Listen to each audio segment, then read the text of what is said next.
no solo son maestros del ataque y de la defensa, sino también de la sanación. And they have described a group of warrior sect who had practiced this ancient martial art.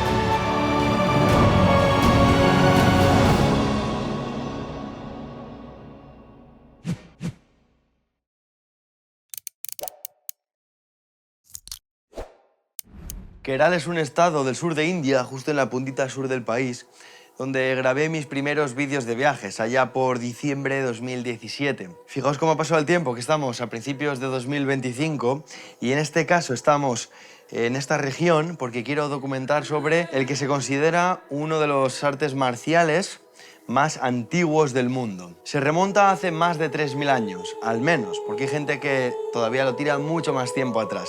Este arte marcial se conoce como Kalaripayattu, un nombre complicado, y engloba técnicas de lucha o de combate, acrobacias, empleo de armas metálicas, hablamos de espadas, de bastones, de dagas, de lanzas, y principios de medicina ayurvédica, medicina tradicional de aquí de la India. Por lo tanto, un maestro en Kalaripayattu no solo es experto en el ataque, sino también en la defensa e incluso en la sanación propia o de otras personas. A mi forma de ver, y todavía no hemos comenzado realmente a sumergirnos en este arte marcial, es uno de los más interesantes y únicos que he documentado hasta la fecha. Y es que ya sabéis que esto forma parte de una serie que vengo trayendo al canal ya desde hace años. Documentamos por primera vez con la lucha senegalesa, más tarde con la lucha de Dagestán, en Rusia, después con el sumo, esta lucha que existe en Japón, y ahora mismo, ya sabéis, el Kalaripayattu en la India. Hay otras tantas artes marciales, algunas muy conocidas, como las japonesas, las brasileñas, otras no tanto, como las que existen en Birmania, en Camboya. Yo quiero seguir con esta serie, seguiré con ella, máximo apoyo. Contactadme también, maestros del mundo en diferentes artes marciales. Quiero seguir descubriendo este mundo y las más desconocidas de este planeta, así que comenzamos.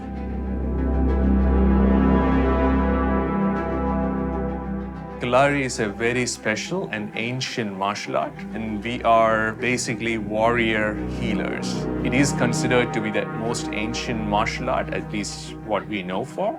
And there used to be a 100-year war way back in the 8th century to 12th century. And during that time, the practice developed, and that's something that we see right now as a practice of Kalari.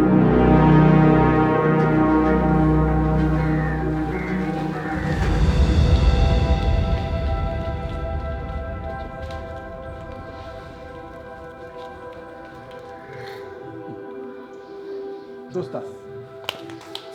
कैसे बच्चों?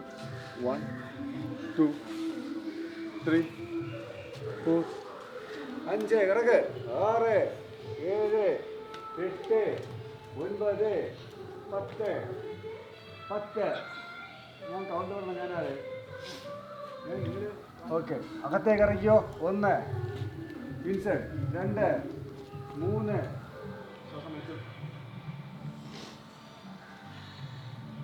തൊഴിലെടുത്ത് പിന്നെ വെട്ടി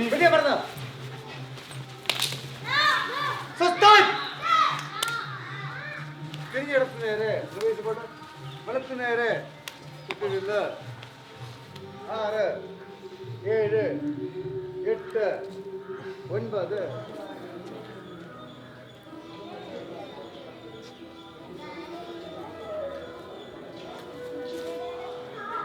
Nos encontramos en la entrada del templo de Hanuman, probablemente el lugar más sagrado de todo el recinto, de todo el ashram, y es que Hanuman es el dios mono, un dios del hinduismo muy próximo a Shiva, que es uno de los dioses más importantes, uno de los dioses principales de la religión hinduista, es el dios destructor. En este templo, ahora mismo, y antes de continuar con todo lo demás, vamos a hacer una iniciación en el Kalaripayattu, mi propia iniciación.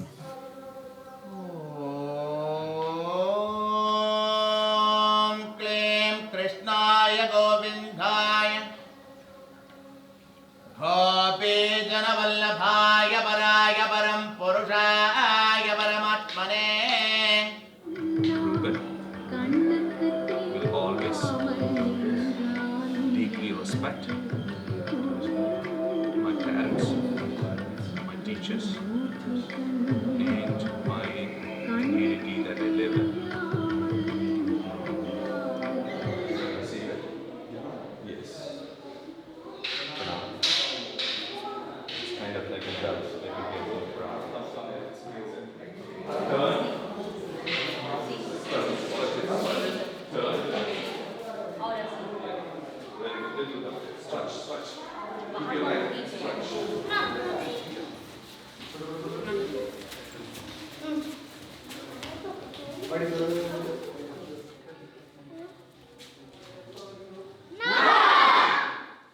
கால் சேர்ந்து கொள்க.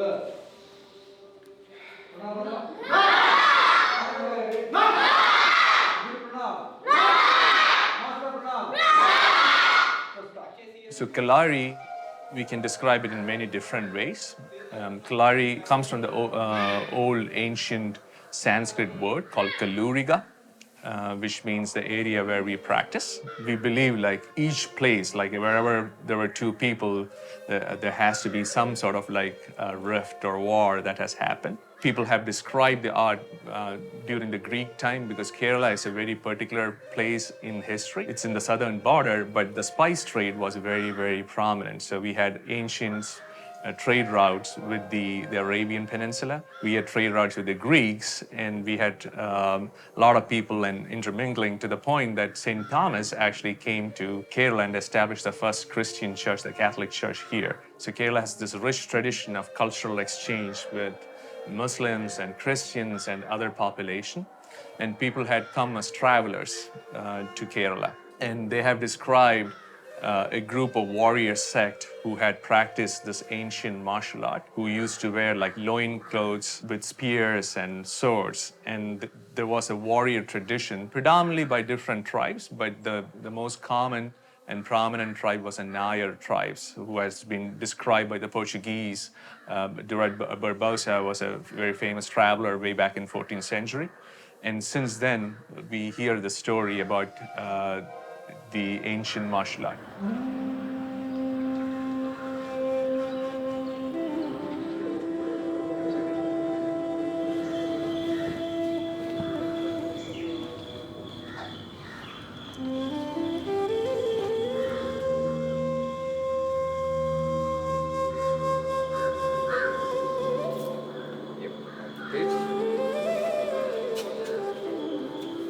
Make sure that this is straight.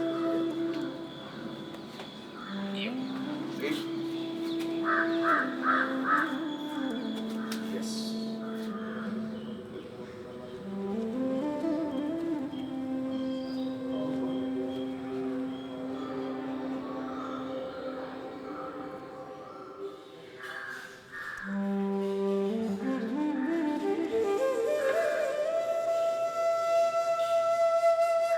Energy open and keep inside and both head together and say Pranam. Pranam.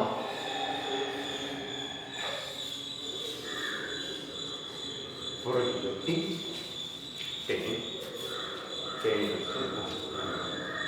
after this and move down and up.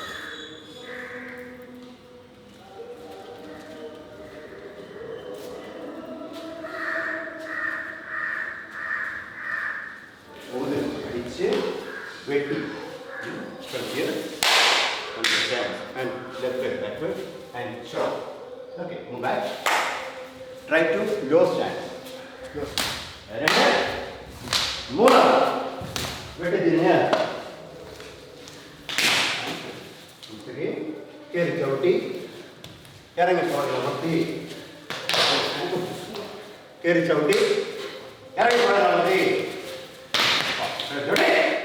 Como se puede comprobar fácilmente, el Kalaripayattu está realmente conectado con la religión hinduista, con la espiritualidad también de todos los luchadores. Y es que todas las mañanas llegan aquí a esta esquina, de esta la zona de entrenamiento, encienden las velas como parte de un ritual y muestran respeto a las fotos de los dioses, del maestro, los escudos estos, algunos de ellos realmente antiguos, las espadas.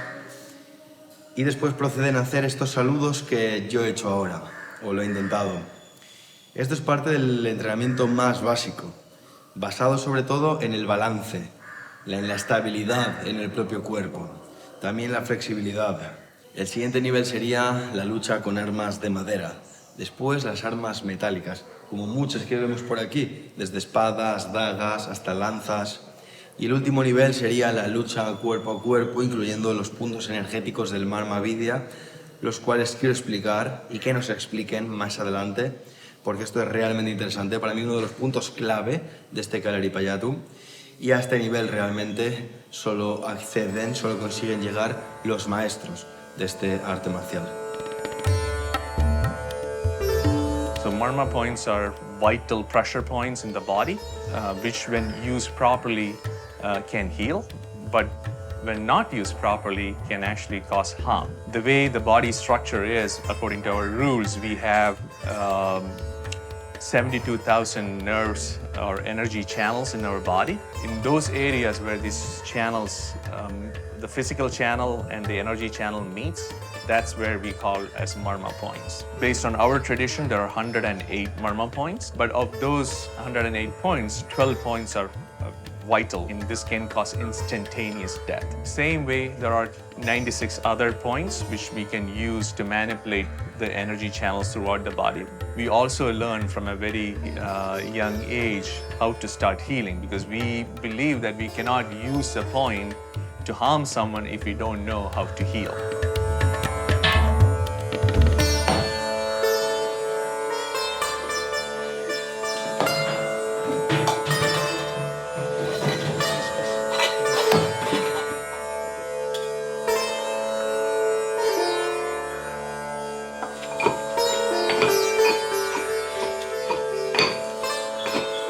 Good student. He has future.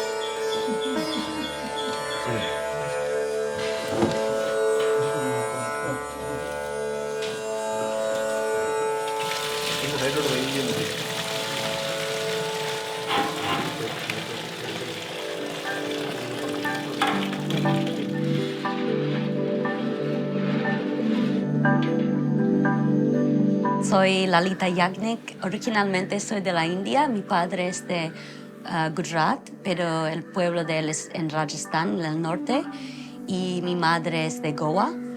Y en realidad nací en Arabia Saudita, en un país, Bahrein, y por los últimos 16 años estoy viniendo para este ashram para aprender Kalari y a ver mis maestres y aprender más de esas cosas. Cuando estaba más joven, como niña, me gustaba mucho estar en el jardín haciendo diferentes pociones y mezclando hierbas y todas esas cosas. Entonces, cuando encontré cómo Kalari tiene todas esas partes, estaba ya encontrando tipo el camino de mi vida. Entonces, pero ya cuando conocí Kalari, ya sabía de otros artes marciales.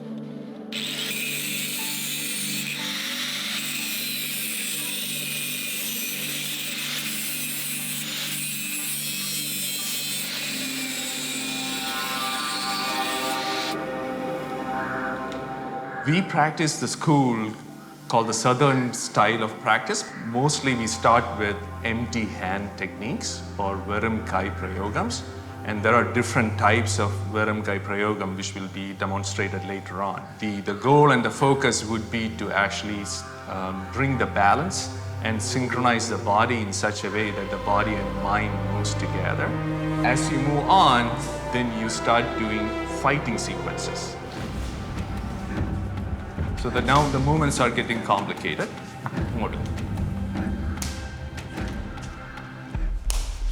So this is now fighting sequences, which you do against each other. And then once you practice and get your movements together, we go to the next step, which is face-to-face. So first we learn to use his own strength against him. So you use the strength that he has, and we are going to use it against him. So the movements are important. Then we start doing locks. So now we need to immobilize the person. Then you do something called koluthu. Koluthu is where you actually so you're trying to same way that you moved, now you're going to somehow use the force and pull him back. Once you start seeing that they are proficient and they have learned different sequences, then you go to the next step, which is weapons.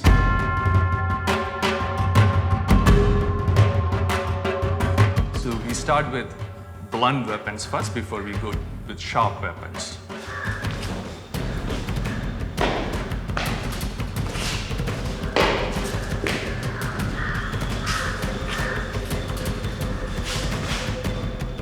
This is the next weapon that we use, and it's called Cheruvedi. Again, the dimensions are slightly different. The thickness becomes slightly thicker than the Guruvedi, and the length is almost up to the hip region. And you hold the weapon like this.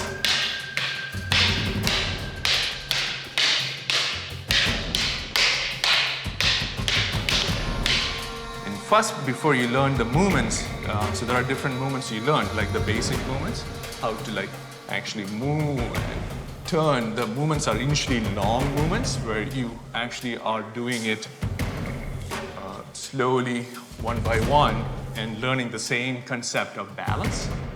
Once you learn the balance, then you start swinging the weapons. So once you start swinging, you're actually moving the weapons and you're learning how to move the weapons very easily to all different directions.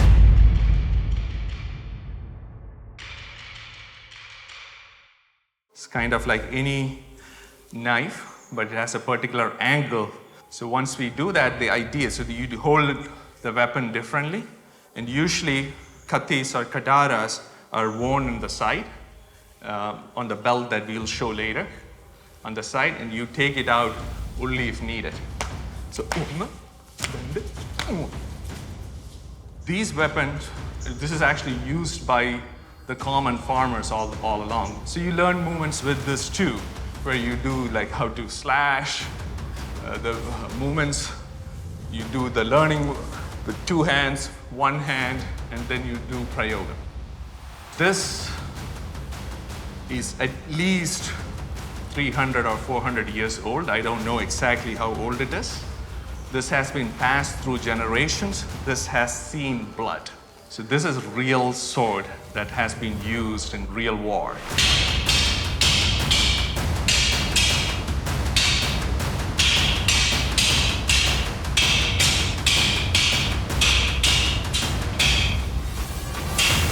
So most of the shields that we use are round. And the reason was, like, it was easy to carry in the back and pull out. And these kind of shields have two holding, so it stays inside. This one you can only extend to a certain level, whereas the other one, it's also used as a weapon. This one has, the holding is just one, but that's also used as a weapon to slash and hold and throw it away and attack. So we practice with both. The most common one that we use is this kind of like single one, compared to northern style where they always have it inside and hold it like this.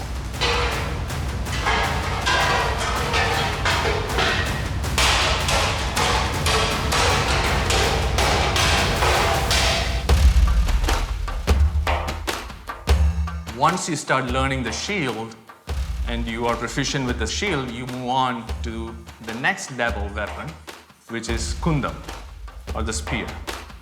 And normally when a warrior was prepared to go to the war, I mean, because the swords you can carry on in the back or here in the belt, in the side, but this has to be in your hand. Correct. So you learn to hold it with one hand. So the technique where you're holding, balancing the shield on one side, and you learn how to balance and you learn the techniques with the shield. And it's mostly lower movements and thrust movements. Then comes the most senior weapon.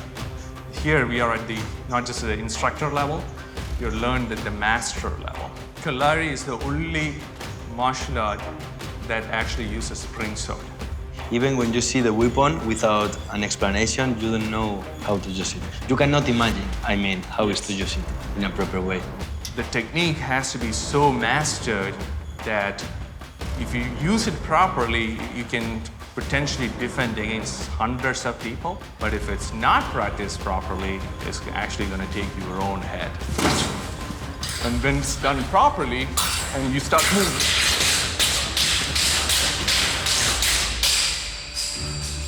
No sé si se aprecia en cámara realmente, pero es impresionante ver esto porque salen chispas contra el suelo.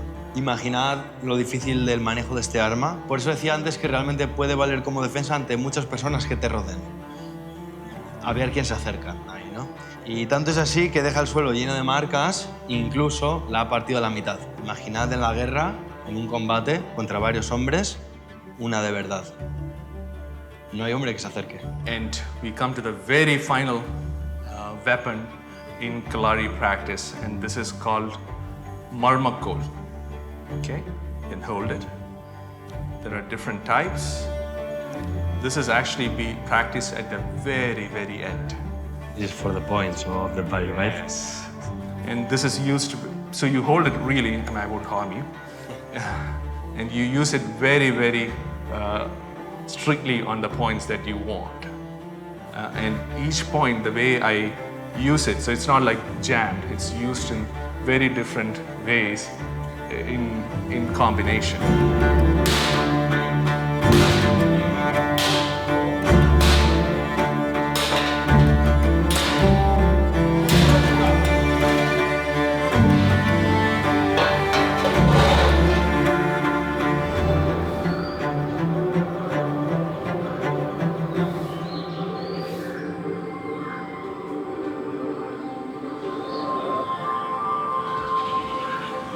El gurú y fundador de este lugar fue conocido como Balachandran Nair. Él fue un hombre completamente dedicado a la lucha, guerrero, más tarde también a artes marciales. Los Nair eran una casta, son una casta realmente, incluso en los tiempos modernos, de guerreros. Hace siglos eran quienes defendían los reinos, los guerreros que protegían los reinos de esta zona del sur de la India. Balachandran Nair, el gurú de este lugar, estuvo 15 años también en el ejército de la India. En 1983 llegó a fundar la Escuela India de las Artes Marciales.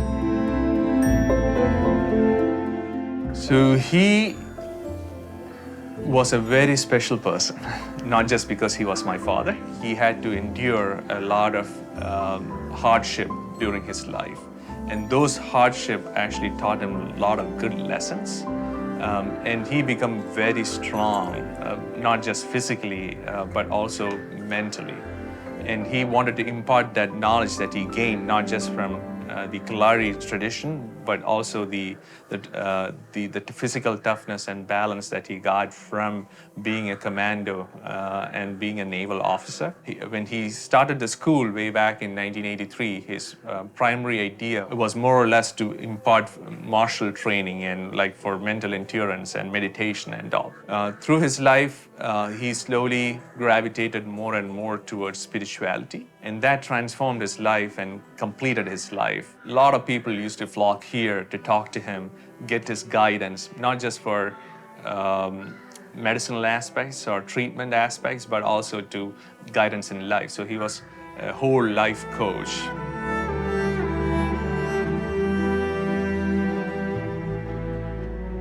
Era un maestro muy interesante, muy bueno, y era una persona que sabía mucho, pero estaba muy humilde también, y quería también ayudar a la gente a ser no solo buenas personas de física o de arte marcial, pero se notaba, siempre estaba tentando de guiarnos en una forma que estamos respetando la naturaleza, respetando a las otras personas y la comunidad y ayudando. Me ayudó mucho a entender más disciplina en mi vida. Él estaba siempre siendo como es él, no tratando de ser otra persona o algo así. No tenía miedo de mostrar, soy yo. Él dejó un vacío muy grande, pero es muy interesante porque yo siento también que ahora dejó un espacio que nosotros, como la próxima gente, tenemos que subir para tomar responsabilidad. Yo creo que tenemos que pensar que nuestra maestra está al lado mirando, y con este sentimiento en la energía hacemos mejor.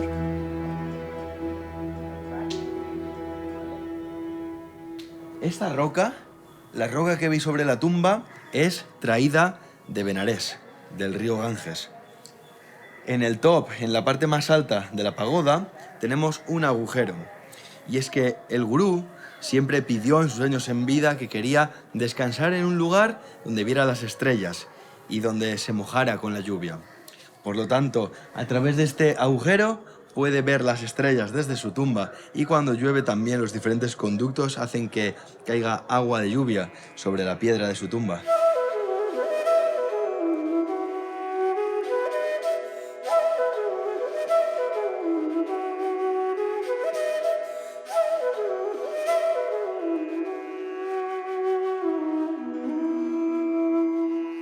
tenemos una historia de mujeres guerreras que estaban luchando Kalari. Entonces siempre ellas podían, pero la cultura también en India a veces están llevando las mujeres por otros lados, pero ahora hay mucho más importancia del cuerpo y haciendo artes marciales, y como Kalari está creciendo, más mujeres están haciendo, y creo que tengo responsabilidad para ayudar a mujeres, no solo en India, pero en el mundo, para tener más confianza, para tener más importancia en su cuerpo y poder defenderse, y también hacer otras cosas en su vida. Y creo que Kalari ayuda de eso, porque abre su cuerpo, abre su mente, y también andar con otro sentimiento en su vida, otra postura en la vida. Es re bueno ahora que se puede ver eso, y espero que esas niñas también crecen y siguen con Kalari, porque sí, la cultura es de varias partes del mundo, se puede también dirigir las mujeres por otras direcciones a veces, y espero que esa mujer se pueda cambiar con las prácticas.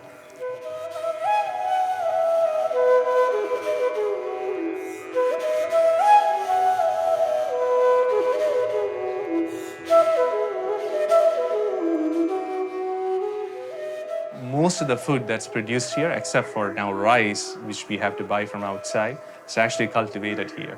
We want to keep using the renewables as much as possible and be self-sufficient as an organization, as a community. And most of us all are vegetarians, even though we are martial artists.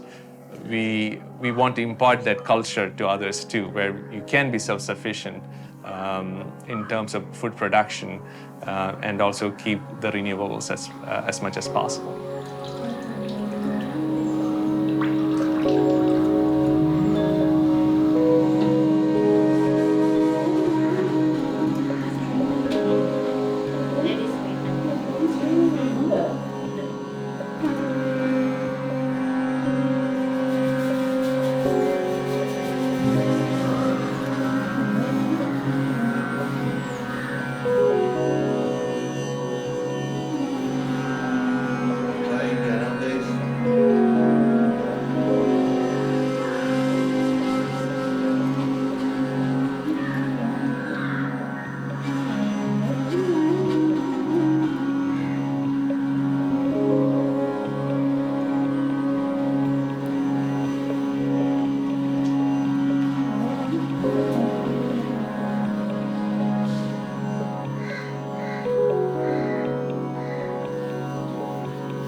Estoy encontrando en el Kalaripayattu una de las artes marciales más interesantes y de una belleza extrema, aunque si hablamos de efectividad, de letalidad en el cuerpo a cuerpo, me parece semejante al Kung Fu, por ejemplo. Es una arte marcial muy bella, muy acrobática, bonita de ver, pero que tal vez no tenga el impacto en el cuerpo a cuerpo que pueden tener otras como un Muay Thai, un Jiu-Jitsu, una efectividad, ya sea por arriba, sea en suelo. Ahora bien, esta emplea después todas estas armas, desde manejo de dagas, espadas, la lanza, el escudo. Este va más allá porque, claro, viene de realmente luchas medievales aquí en la India, hace siglos y siglos. No solo son maestros del ataque y de la defensa, sino también de la sanación. Al final, este lugar creo que es muy especial. En la India, un país que debemos recalcar, está lleno de contaminación de todos los tipos. Y de repente uno llega aquí a este retiro, a este ashram, y lo que encuentra es completamente diferente. Una isla de paz en este país que es la India.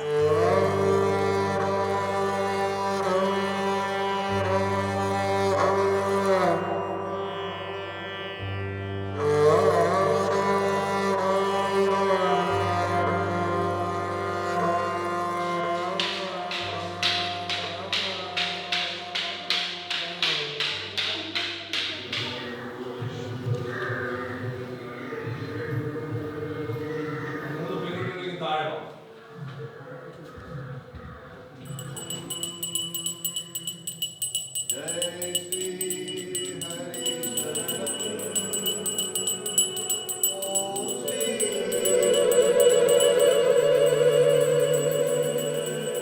ओम गुरु हरि गुरु शिव गुरु शरणं मम गुरु शरणं शरणं शरणं गुरवे शरणं शरणं शरणं मम गुरु चरणं शरणं शरणं मम गुरु चरणं शरणं शरणं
We are working towards uplifting the community as such. We do a lot of like charities and other things for the community here and around.